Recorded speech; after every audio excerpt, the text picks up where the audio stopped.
தாவீது தான் பாவம் செஞ்ச காரணம் எங்க அம்மா என்னை துர்க்குணத்தில் நான் உருவானேன். சங்கீதம் 51 சொல்றாரு, என் தாய் என்னை பாவத்தில் கர்ப்பம் தரித்தாள். அந்த 51 சங்கீதத்தை வாசித்தீங்கன்னா ரொம்ப அழகா அவர் பேசுறாரு. அவன் பேசுறது ஃபுல்லா, செஞ்சது ஃபுல்லா அக்கிரமம், பேசுறது ஃபுல்லா உச்சகட்ட மேட்டரா பேசியிருக்கிறான். 4ஆம் வசனத்துல வாசித்தீங்கன்னா முன்னாடி சொல்ல, என் அக்கிரமம் நீங்க என்னை முற்றிலும் கழுவி என்னை பாவமர சுத்திகரியும். இங்க பாருங்க 1ஆம் வசனத்துல வாசிங்க, டைம் இல்லை, லைட்டா தட்டிட்டு போறேன். தேவனே உமது கிருபையின்படி எனக்கு இறங்கும், உன் மிகுந்த இரக்கங்கள் படி என் மீறுதல்கள் நீங்க என்னை சொல்லுங்க. இவன் சுத்திகரிக்கணுமா அவர் சுத்திகரிக்கணுமா? இவன் தானே பாவம் செஞ்சான். ஆனால் அவன் சொல்றான், நான் இல்லை ஆண்டவரே, நீங்க தான் என்னை சுத்திகரிக்கணும். அப்போ அவனுக்கு தெரியுது, நான் செய்யறது நிப்பாட்டிட்டா என்னை சுத்திகரிச்சுன்னு அர்த்தம் கிடையாது. என் கேரக்டரே மாற்றணும்னா அதை நீங்க பார்த்து செஞ்சா தான் முடியும். நீர் என்னை சுத்திகரியும்.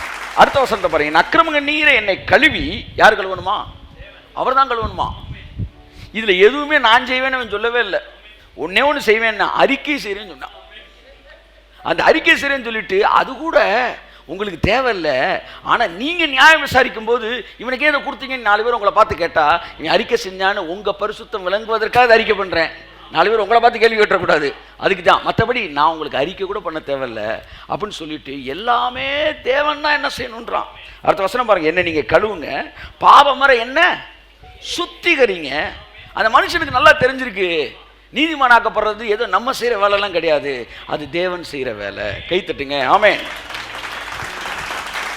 அவன் சொல்றான், என் மீறுதல் எனக்கு நான் அறிந்திருக்கிறேன், என் பாவம் எப்பொழுதும் எனக்கு முன்பாக நிற்கிறது. தேவரீர் ஒருவருக்கு விரோதமாக என் பாவம் செய்து கண்களுக்கு முன்பாக பொல்லாங்கனை நடப்பித்தேன்.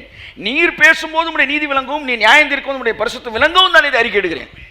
ஏதோ உங்களுக்கு தெரியாதுன்னு நான் சொல்லலை, இது உங்க நியாயம் வழங்குற காண்டி. அதுக்கப்புறம் பாருங்க, இதோ நான் துர்க்குணத்தில் உருவானேன், என் தாய் என்னை பாவத்தில் கர்ப்பம் தரித்தாள். அந்த டிஎன்ஏ எனக்குள்ள வந்தனால, இந்த டிஎன்ஏ நல்லா பாருங்க, தாயை போல் பிள்ளைன்றாங்க, நூலை போல் சேலை. அதனால நீ பொண்ணு எடுக்கும்போது பொண்ணோட அம்மாவை நீங்க கூர்ந்து கவனிக்கணும். ஏன்னா நாளைக்கு நீ குடும்பம் எடுத்த போற இப்படிப்பட்ட ஒரு ஆளோட தான். இளைஞர்களுக்கு ஒரு ரகசியம் சொல்றேன் உங்களுக்கு, நீங்க பொண்ணை பார்த்தவொன்னே டக்குன்னு முடிவு எடுத்துடக்கூடாது, பொண்ணோட அம்மாவை பார்க்கணும். சில நேரம் பொண்ணோட பாட்டியை கூட பார்க்கணும். அது ஓரத்தை உட்காந்து கிளவி போட்டு ஒரு வேலை, அது மாதிரி சிங் சாக் சிங் சாக் கொஞ்சம் ஜாக்கிரதையாக தான் இருக்கணும் அப்படின்னா முடிஞ்சு, அன்னைக்கு வெடிக்குதுன்னு அர்த்தம். ஆனால் நமக்கு தேவ கிருபையில் எல்லாம் நல்லா அமைஞ்சிருக்கு. ஆமாம், அதை வேற சொல்லிடணும் கடைசியா. ஆமாம், ஒரு குரூப் டப்பு அதை வச்சு ஒரு ஹிஸ்ட்ரி எழுதுறாங்க, அதெல்லாம் கிடையாது. எத்தனை பேருக்கு தான் பிரசவம் பண்ணுறேன் பாருங்க. நீதிமான்களும் பண்ணிட்டு இருக்கும்போது சைடில் பரிசேரியலுக்கும் பண்ணி. இப்போ நல்லா கவனிங்களேன், இதுதான் அந்த ரூட்டு. ஆதாம்கிட்ட தொடங்கின அந்த டிஎன்ஏ அப்படியே நமக்குள்ள வந்துகிட்டே இருக்கு. இவர் சொல்றாப்புல தாவீது, என் தாய் என்னை பார்வத்தில் துர்க்குணத்தில் உருவானேன், இதோ என் உள்ளத்தில் உண்மையாக இருக்க விரும்புகிறீர்கள், அந்த காலத்தில் ஞானத்தை தெரியப்படுத்தி ஈசோப்பினால் என்னை சுத்திகரியும். யாருக்கு வேலை கொடுக்குறான்? பாவம் செஞ்சது இவன். சுத்திகரிக்கிறது அவர் கேட்குற, என்னப்பா இவ்வளோ வேலை கொடுத்துருக்குற, நீ தான்றா பாவம் செஞ்ச, ஈசோப்பினால் என்னை சுத்திகரியும். அடுத்து, அப்பொழுது நான் சுத்தமாவேன், என்னை கழுவி அருளும். இவன் பாவம் செஞ்சானா அவர் கழுவணுமா? கை தட்டுங்களேன். நீதிமானாக்கப்படுறது என்னன்னு தெரியுதா? நீங்க பண்ற வேலை கிடையாது, அவர் உங்களுக்குள்ள பண்ற வேலை. இயேசு ஏற்றுக்கொண்ட பிறகு இந்த சங்கீதம் 51 ஃபுல்லா உங்களுக்குள்ள உங்களுக்கு தெரியாம நடக்குது. என்னை சுத்திகரியும் வார்த்தை வருதா? அடுத்து என்னை கழுவுன்னு வருது. அப்பொழுது நான் வெண்மையாவேன், நான் சந்தோஷம் மகிழ்ச்சியும் கேட்கும்படி அங்கேயும் வேலை அவருக்கு தான் கொடுக்குறான். அடுத்து, அப்பொழுது நொறுக்கின எலும்புகள் களி கூறும், என் பாவங்களை பாராதபடி முகத்தை எனக்கு மறைத்த அக்கிரமங்களை எல்லாம் நீக்கி அருளும். பாவத்தை அக்கிரமத்தை இவன் பண்ணிட்டு நீக்கிறீங்க அப்படின்றான். நாங்கடா நீக்கிறேன், நீதான் அண்டர்ஸ்டாண்டிங். நீதிமானாக்கப்படுவது என்பது என்னுடைய கரத்தில் அல்ல, அது உம்முடைய கரத்தில் இருக்கிறது ஆண்டவரே. கரங்களை தட்டி கர்த்தர் கண்டி சொல்லுவோம். அவன் ஒண்ணு புரிஞ்சுக்கிட்டான், எங்க அம்மா என்ன பாவத்தில் கர்ப்பம் தரிச்சாங்க, அந்த டிஎன்ஏ தான் இவ்வளவு வேலை பார்க்குது, ஆனால் நீங்க தான் என்ன பார்த்து செய்யணும். சுத்த இருதயத்தை என்னிலே சிருஷ்டியும், வேலை ஃபுல்லா அவருக்கு தான் கொடுக்குறான். நிலைவரமான ஆவி என்னில் புதுப்பியும், எல்லாமே அவர் தான் செய்யணுமா. ஆனா இங்க இருக்கிற போதகர்கள் ஏதோ நீங்கள் நானே நினைச்சா செஞ்சிட முடியும்னு சொல்றாங்க. முடியாது. எரேமியாவில் எசேக்கியேல் எங்கம்மா இருக்கு? எரேமியா 13 வாசிங்க, கண்ணார பாருங்க, கண்ணு குளிர பாருங்க, அப்ப தெரியும். எத்தியோப்பியன், எரேமியா 13:23. எத்தியோப்பியன் தன் தோலையும் சிவிங்கி தன் புள்ளிகளையும் மாற்றக்கூடுமோ? மாற்றக்கூடுமா? கூடுமானால் தீமை செய்ய பழகின நீங்கள் நன்மை செய்ய கூடும். இந்த வார்த்தையில் என்ன தெரியுதுன்னா, எந்த ஒரு மனுஷனும் தன்னை தானே பரிசுத்தமாக்க முடியாது. ஒருவேளை அவன் செயல்பாடுகளை மாற்றினால் சில காலம் நிற்கலாம், அல்லது சாகும் வரை கூட பாவம் செய்யாம இருக்கலாம். ஆனா அவன் பிள்ளை நீதிமான பிறப்பான்றதுக்கு எந்த விதமான அஷூரன்ஸ் கிடையவே கிடையாது. ஏன்னா இவன் செயல்கள் தான் மாறி இருக்கு, இவன் டிஎன்ஏ மாறவே இல்லை. அப்ப நீதிமானாக்கப்படுவது என்பது என்னவென்பதை புதிய ஏற்பாடு தெளிவாய் சொல்லுகிறது. அவருடைய நாமத்தின் மேல் விசுவாசம் உள்ளவர்களாய் அவரை ஏற்றுக்கொண்டவர்கள் எத்தனை பேரோ அத்தனை பேரும் நீதிமானாகும்படி சொல்லல, பிள்ளைகளாகும்படி அதிகாரம் கொடுக்கிறார். சார் என்ன நீதிமானாக்க தான் சார் நான் வந்தேன், என்ன பிள்ளையாக்குறீங்க? பிள்ளையாகிறது தான்டா நீதிமான். ஏன்னா பிள்ளை ஆனாதான் டிஎன்ஏ வந்து ஏன் டிஎன்ஏ உனக்குள்ள வரும். ஏன் டிஎன்ஏ உனக்குள்ள வரும்னா என் கேரக்டர் உனக்குள்ள வந்துடும், என் ஆசீர்வாதம் உனக்குள்ள வந்துடும். இவர்கள் புருஷ சித்தத்தினாலோ மாம்ச சித்தத்தினாலோ, பாருங்க டிஎன்ஏ பேசிட்டு இருக்காரு, பிறவாதவர்கள். இவர்கள் என்ன டிஎன்ஏ வென்றால் இவர்கள் தேவனால் பிறந்தவர்கள். அந்த வசனத்தை வாசிமா 12:13. அவருடைய நாமத்தின் மேல் விசுவாசம் உள்ளவர்களாய் அவரை ஏற்றுக்கொண்டவர்கள் எத்தனை பேர்களோ அத்தனை பேர்களும் தேவனுடைய பிள்ளைகளாகும்படி அவர்களுக்கு அதிகாரம் கொடுத்தார். அவர்கள் இரத்தத்தினாலாவது, பாருங்க, பிள்ளைகளாகும்படி. அப்ப புதிய ஏற்பாட்டில் இயேசு வந்த உடனே பிறக்கிறது பிறக்கிறது பிறக்கிறது மறுபடி பிறக்கிறது மறுபடி பிறக்கிறது மறுபடி பிறகு இதே தான் பேசிட்டு இருக்கிறார். இதுல இருந்து என்ன தெரியுதுன்னா, நீ ஆதாமுக்குள்ள பிறக்கிற வரைக்கும் நீ எவ்வளவு செயல்களை மாத்தினாலும் உன்னுடைய கையும் விரலை தாண்டா வெட்ட முடியும். டிஎன்ஏல முழு உருவத்தோட தான் குழந்தை என்ன செய்யும் இருக்கும். நீயும் மாற முடியாது, உன் சந்ததியும் மாற முடியாது. ஆனால் டிஎன்ஏ மாறிடுச்சுன்னா, நான் ஒன்று சொல்லவா, இங்கே இருக்க 200 பேர் இருக்கிறீங்க, 200 பேர் இயேசு கிறிஸ்துவை சொந்த ரட்சகராக ஏற்றுக்கொண்டு டிஎன்ஏ மாற்றப்பட்டு, சரியா, உங்களுக்கு ஒரு குழந்தை பிறக்குதுன்னா அந்த குழந்தை எழுதி வச்சுக்காம நீதிமானத்தான் இருப்பான். இந்த டிஎன்ஏல தானே அது வந்திருக்கு. இல்லை, சம்பவம் கொஞ்சம் மாற்றி நடந்துருச்சு, குழந்தைலாம் பிறந்ததுக்கப்புறம் தான் நீதிமானானே, அதுக்கு நாங்கள் அஷூரன்ஸ் தர முடியாது. என்ன அவன் நீதிமானாகலாம். கர்த்தராகிய இயேசு கிறிஸ்துவை நீ விசுவாசி, நீயும் உன் வீட்டாரும் ரட்சிக்கப்படுவீர்கள். ரட்சிக்கப்படுவீர்கள் என்கிற வார்த்தைக்கு அர்த்தம் நல்லா கவனிங்க. வார்த்தைக்கு அர்த்தம் 5 அர்த்தம் இருக்கு. வியாதியிலிருந்து ரட்சிக்கப்படுவீர்கள், பஞ்சத்திலும் வறுமையிலிருந்து ரட்சிக்கப்படுவீர்கள், காட்டுக்கொள்ளப்படுவீர்கள், சடுதியான மரணங்களிலிருந்து ரட்சிக்கப்படுவீர்கள், சிங்கத்தின் வாயிலிருந்து ரட்சிக்கப்பட்டேன் பவுல் சொல்றாருல, நான் மரணத்துக்கு வாசலுக்கு போயிட்டு வந்தேன், இப்படி எல்லாத்துலேயும் இருந்து ரட்சிக்கப்படுவீங்களா? அப்போ நான் சொல்றேன், கர்த்தராகிய இயேசு கிறிஸ்து நீங்கள் விசுவாசித்தா உங்கள் வீட்டில் இருக்க எல்லாரும் வியாதியிலிருந்து விடுவிக்கப்படுவாங்களாம். வியாதியே வராத ஒரு பாதுகாப்புக்குள்ள அவன் ரட்சிக்கப்பட்டாலும் படாட்டினாலும் நீங்கள் ரட்சிக்கப்பட்டிருந்தா உங்கள் குடும்பத்துக்குள்ளே வியாதி வரவே வராது. அந்த அஷூரன்ஸை பைபிள் உங்களுக்கு இந்த சண்டே தான் நான் பேசலான்னு இருக்கிறேன். பேக்கேஜ் அப்படின்ற டைப் இல்லை. அதாவது தேவன் ஒருத்தனை அழைக்கும் போது பேக்கேஜ் தான் பேசுகிறார், தனி சாதாரண பிளெஸிங்கே பேசலை, பேக்கேஜ் பேசுகிறார். அப்போ நீங்கள் ரட்சிக்கப்பட்டீங்க என்னன்னு அர்த்தம்? உங்களுக்கு ஒரு பேக்கேஜ் கைத்துடுங்க சார், உங்களுக்கு ஒரு பேக்கேஜே இருக்குது. அந்த பேக்கேஜ் ஃபுல்லாக நிறைவேறும். ஒரு கம்பெனியில் வேலைக்கு சேரும்போது ஒரு பேக்கேஜ் பேசுகிறாங்க. அப்படி தான் தேவன் ஒருத்தனை அழைக்கும் போது ஒரு பேக்கேஜ் பேசுகிறார். அதனால் நீங்கள் தனித்தனியெல்லாம் போட்டு ராவிட்டு இருக்கலாம் வேண்டாம், தேவன்கிட்ட போராட வேண்டாம், கதற வேண்டாம், அழ வேண்டாம். ஏன்னா உங்கள் அழைப்புக்குள்ளே ஒரு பேக்கேஜ் இருக்குது. அந்த பேக்கேஜில் என்னென்னலாம் தேவன் வைக்கிறாரு, அதெல்லாம் இதுக்கெல்லாம் நீங்கள் தனியாக ஜெபிக்கணும். ஆட்டோமேட்டிக்காக அந்த பேக்கேஜ் சேர்ந்து தான் உங்களுக்குள்ள நடக்கும். நெசமா சார்? அந்த பேக்கேஜ் சேர்ந்து தான் உங்களுக்குள்ள நடக்கும். அதுதான் இப்போ உங்களுக்குள்ள நடந்துக்கிட்டு இருக்கு. அது எப்படி நிறைவேறி முடியும்? அவ்வளோதான், மாற்றமே கிடையாது. இந்த 2 வருஷத்துல 3 வருஷத்துல 4 வருஷத்துல சர்ச் வேறு லெவலில் இருக்கும். வேறு நூற்றுக்கணக்கான இருக்கு, நாளைக்கு ஆயிரக்கணக்காக இருப்பாங்க. இது என்னென்னா பேக்கேஜ். இது நான் என்ன செய்தி கொடுக்க போகிறேன் எப்படி அதெல்லாம் சம்மந்தப்பட்டதே கிடையாது. அது வேறு பேக்கேஜில் வந்துக்கிட்டு இருக்கு.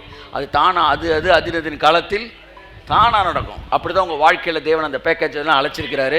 எல்லாம் தானாக நடக்கும். கரங்களை தட்டி கர்த்தருக்கு நன்றி சொல்லுவோம். மாமே வாசிமா. அவருடைய நாமத்தின் மேல் விசுவாசம் உள்ளவர்களாய் அவரை ஏற்றுக்கொண்டவர்கள் எத்தனை பேர்களோ அத்தனை பேர்களும் தேவனுடைய பிள்ளைகள் ஆகும்படி அவர்களுக்கு அதிகாரம் கொடுத்தார். அப்ப தேவன் மனிதனை நீதிமானாக்குறதுக்கு என்ன செய்றாரு? அவனை பிள்ளையாக்கிறாரு.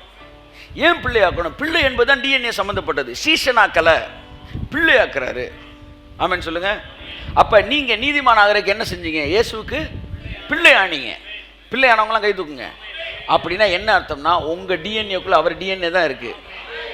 நீங்க எல்லாம் ஏசப்பாவோட டிஎன்ஏ. அதெல்லாம் ஹீப்ரூவில் சொல்கிற எபிரேய நிருபத்தில் சொல்கிறாரு, பிதாவை நோக்கி, பிதாவே நீர் எனக்கு நானும் நீர் எனக்கு தந்த பிள்ளைகளும்.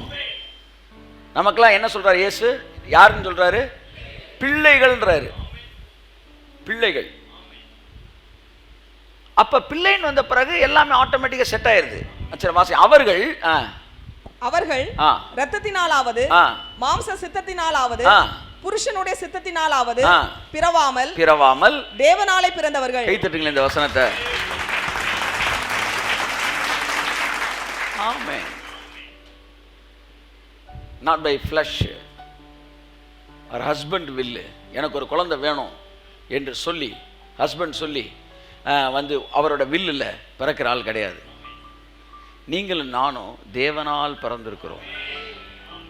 தேவனால் பிறந்திருக்கிறோம். பிறப்பு இதுதான் நீதியோடு சம்பந்தப்பட்டது. பழைய ஏற்பாட்டில் எவனும் தேவனால் பிறக்கவில்லை. மறுபடி பிறக்கின்ற அனுபவம் என்பதை எந்த பழைய ஏற்பாட்டு பக்தனும் வரலை. அதனால் எவனுடைய டிஎன்ஏவும் மாறலை. நிறையா பேரோட கேரக்டர் மாறி இருந்துச்சு, ஆனால் டிஎன்ஏ மாறலை. கேரக்டர் மாறி இருந்துச்சுன்னு சொல்லக்கூடாது, ஹேபிட் மாறி இருக்கு, கேரக்டர் மாறல. ஹேபிட்னா ஆக்ஷன்ஸு, கேரக்டர்னா அந்த டிசையர். கேரக்டர்னா என்ன சொல்லுங்க? டிசையர், ஆசை. இப்போ எனக்கு சினிமா பார்க்குறது தவறான்ற கொஸ்டினே நிறையா இருக்குது, அது அப்புறம் பேசுவோம். இப்போ எனக்கு வந்து சிகரெட் குடிக்கணும்னு ஆசை இருக்குன்னு வச்சுக்குவோம். நான் சிகரெட்டை குடிக்கலை. இப்போ என் ஹேபிட் தான் மாறி இருக்கு, ஆனால் என் கேரக்டரு மாறலை. கேரக்டர்னா எனக்கு இருக்கிற டிசையர். கேரக்டர் அவன் கேரக்டர் அப்படி தான். நான் கேரக்டர்ன்றக்கு அதான் மீனிங்கு. அப்போ நீங்கள் சிகரெட்டு குடிக்காமல் இருந்தாலும் உங்கள் டிஎன்ஏல சிகரெட்டை குடிக்கக்கூடிய ஆசையை தூண்டுற ஒன்று இருக்குது. சாகுற வரைக்கும் நீங்கள் சிகரெட்டை குடிக்காட்டா கூட நீங்கள் பாவி என்று அழைக்கப்படுவீர்கள். ஏன்னா உங்கள் டிஎன்ஏல இந்த ஆசை இருக்குது. உங்கள் கையும் காலம் அதை செய்யாமல் இருக்குது. எத்தனை பொண்ணுகளுக்கு தம் அடிக்கணும்னு ஆசை தெரியுமா? ஆனால் சொசைட்டி ஏற்றுக்கிறாது. அதனால் அவங்க நீதிமானா? அவங்களுக்கு வட்டமாக விடணும்னு ஆசை தான். ஆனால் வாழ்க்கையில் ஒரு தடவை அடிச்சிடறாங்க நிறைய பேர். ஆமாம், நீர் ஒரு தீர்க்கதரிசி என்று காண்கிறேன். வெளியில் தெரியல, அவ்வளோதான். எல்லாரும் அல்ல, அநேகர். அப்போ என்னன்னா, சொசைட்டிக்காக பயந்து பாவம் செய்யாதனால் நீதிமான்களா? மற்றவர்களுக்கு பயந்து பாவம் செய்யாதனால் நீதிமான்களா? இல்லை நீங்களே இல்லை தப்பு அப்படின்னு செய்யாமல் இருக்கீங்க அதனால் நீதிமான்களா? Oh no. கர்த்தருக்கு பயப்படுதலே ஞானத்தின் ஆரம்பம். எது கர்த்தருக்கு பயப்பட பயம்? தீமையை வெறுப்பதே கர்த்தருக்கு பயப்படும் பயம். தீமையை வெறுப்பது என்பது டிஎன்ஏலிருந்து வருவது. அவர்கள் தேவனுடைய சித்தத்தினால் பிறப்பவர்கள். ஆமென் சொல்லுங்க. அப்ப 3ஆம் அதிகாரம் யோவான் 3:1-2-3 வாசிங்க. யூதருக்குள்ளே அதிகாரியான நிக்கோதேமு எனப்பட்ட பரிசேயன் ஒருவன் இருந்தான். அவன் ராக்காலத்திலே இயேசுவினிடத்தில் வந்து, அவன் நைட்டு தான் வருவான் இயேசு நேர பார்க்க. ஏன்னா அவங்க பாஸ்டர் கூப்பிட்டு சவுண்டை கொடுத்துருவாரு. அந்த காலத்திலே வந்து இந்த கொடுமைகள்லாம் நடந்திருக்கு.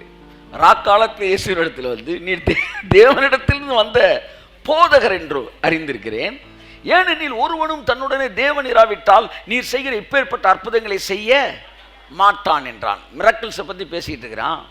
நீங்கள் கடவுள்கிட்ட வந்தீங்க, நீங்கள் பெரிய பெரிய அற்புதம்லாம் செஞ்சுருக்கிறீங்க, அதுதான் ஒரு பெரிய நீங்கள் செஞ்ச அற்புதங்கள் மாதிரி எவனுமே பண்ணலை அப்படின்னு சொன்னப்பா அவர் சொல்கிறாரு, இதெல்லாம் அற்புதம் இல்லைப்பா. தீமை செஞ்ச ஒருத்தன் நன்மை செய்ய ஆரம்பிச்சிட்டானா, அவன் கேரக்டர் மாறுச்சுன்னா அதுதான் அற்புதத்திலே பெரிய அற்புதம். பாவியாய் இருக்கிற ஒருவன் நீதிமானாய் மாறுவதுதான் இந்த உலகத்தில் மிகப்பெரிய அற்புதம் என்பதை அவனுக்கு அங்கே பதில் சொல்றார். இயேசு அவனுக்கு பிரதியுத்தரமாக, ஒருவன் மறுபடியும் பிறவாவிட்டால், ஒருவன் மறுபடியும், பாத்தீங்களா, நீதிமான் ஆகணும்னா உங்க வேலையில் மாற்றங்களை காட்டுவதல்ல, நீங்கள் மறுபடியும் பிறக்க வேண்டும். மறுபடியும் பிறவாவிட்டால் தேவனுடைய ராஜ்யத்தை காண மாட்டான் என்று மெய்யாகவே மெய்யாகவே உனக்கு சொல்கிறேன் என்றார். எங்கெல்லாம் இந்த மெய்யாகவே மெய்யாகவேன்னு சொல்றாரோ அதெல்லாம் ரொம்ப ஆணித்தரமான வார்த்தைன்னு அர்த்தம். மறுபடி பிறப்பது, இயேசு மறுபடி பிறப்பதான் பேசுறார். அப்ப இயேசுவை சொந்த இரட்சகராய் நீங்கள் ஏற்றுக்கொள்ளும் போது, ஏற்றுக்கொண்டவர்கள் எத்தனை பேரோ அத்தனை பேரும் பிள்ளைகளாகும்படி அதிகாரம் கொடுத்தார். பிள்ளையான உடனே அவன் மறுபடி பிறக்கிறான். ஏற்கனவே அம்மாட்ட பிறந்தோம், இது என் தாய் என்னை பாவத்தில் கர்ப்பம் தரித்தால் நான் துர்க்குணத்தில் உருவானேன். இந்த வசனம் எல்லாருக்கும் நிறைவேறிடுச்சு. 1974, 84, 94 இந்த மாதிரி நிறைவேறி இருக்கு. இப்போ நான் இயேசுவை ஏற்றுக்கொண்ட உடனே நான் மறுபடியும் பிறக்கிறேன். இப்போ நான் புருஷ சித்தத்தினால் பிறக்கல, மாம்ச சித்தத்தில் பிறக்கல, இப்போ நான் தேவனால் பிறக்கிறேன். அங்கே நான் பாவியாய் பிறந்ததினால் பாவம் செய்ய ஆரம்பித்தது போல இங்கே நீதிமானாய் பிறந்ததினாலே நான் நீதி செய்ய ஆரம்பிக்கிறேன். என் இருதயத்தில் நீதியை குறித்த டிசையர் வருது. தாவீது பச்சைபாரோடு பாவம் செய்த காரணம் நான் இல்லை, என் தாய் என்னை பார்வத்தில் கர்ப்பம் தரித்தாள். அதுக்கு ஹிஸ்ட்ரி வேற கதை சொல்றாங்க. பட் எனக்கு அதில் இன்னும் பூரணமான ஒரு கன்ஃபர்மேஷன் இல்லை, அதனால அந்த ஏரியாவுக்கு போல. இது ஒரு டீப்பான மீனிங், டிஎன்ஏ சம்மந்தப்பட்டது. என் தாய் என்ன பாவத்தில் இது எதுக்கு எங்கே வந்து சொல்ற?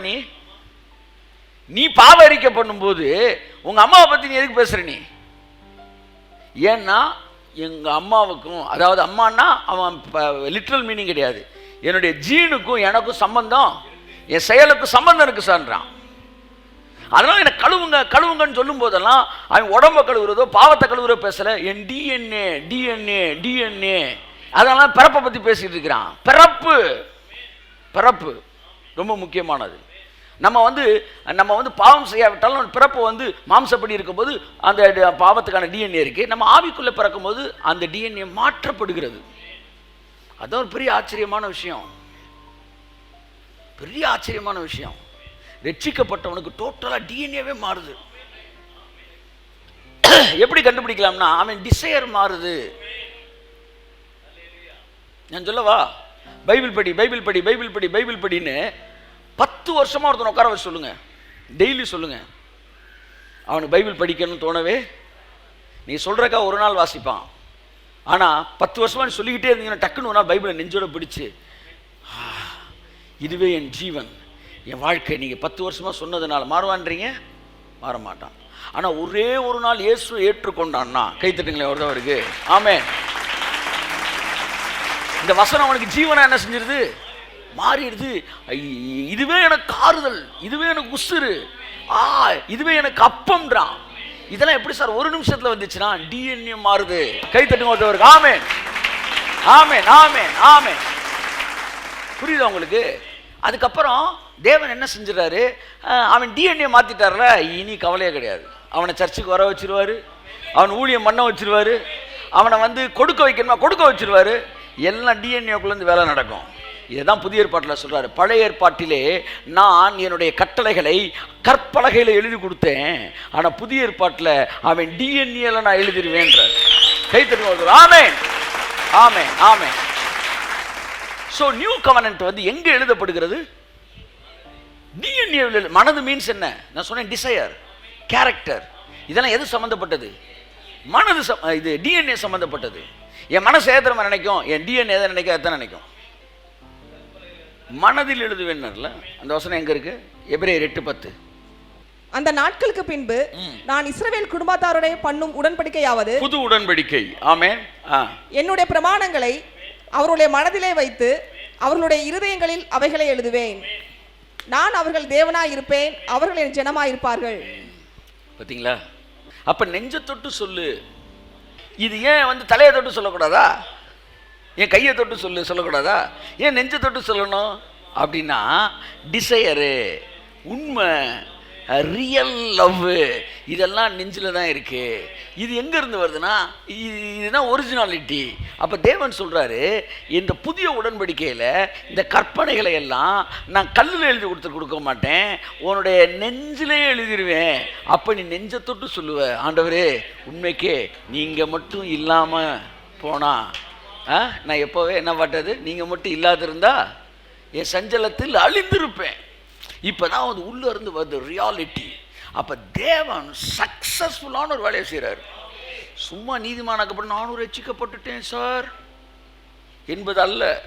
ஆமாம், ஒரு கல்யாண வீட்டில் ரட்சிக்கப்பட்ட புதுசில் 1990 ஒரு 4 பேரோட போய் ஒரு இப்போ பல ரட்சிக்கப்பட்ட புதுசாக ரட்சிக்கப்பட்ட போயிட்டுருக்குறோம். அங்கிட்டு பார்த்தா ஒரு குரூப்பு தேவையில்லாத வேலையில் கல்யாண வீடுகளை பண்ணிகிட்ருக்குறாங்க.